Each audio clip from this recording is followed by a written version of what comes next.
velhinha, eu falei, não velhinha. Eu falei a velhinha, tá vendo?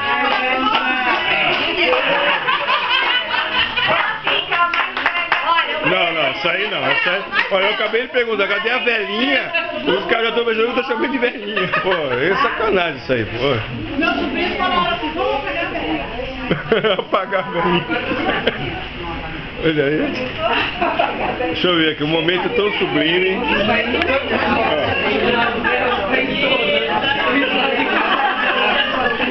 Conversa de pé de ouvido. Mostra o presente pra ela. Ah, desculpa. É que a bateria aqui tá acabando. Rápido, a bateria acaba.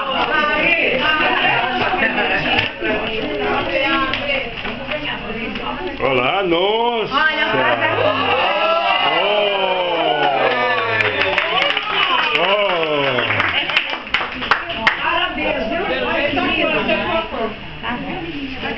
Priscila, esse aqui é um presente dos realmente amigos fiéis.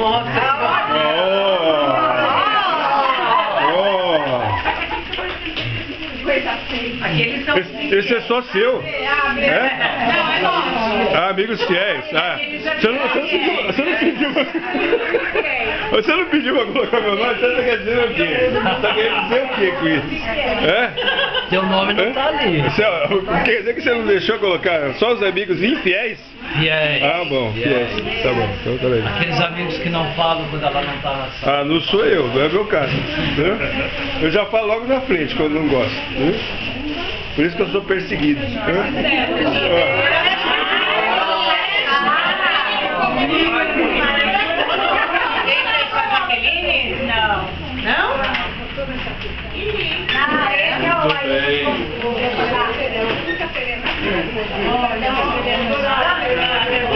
Ó, essa aqui eu vou cortar, vou ter que, como se diz?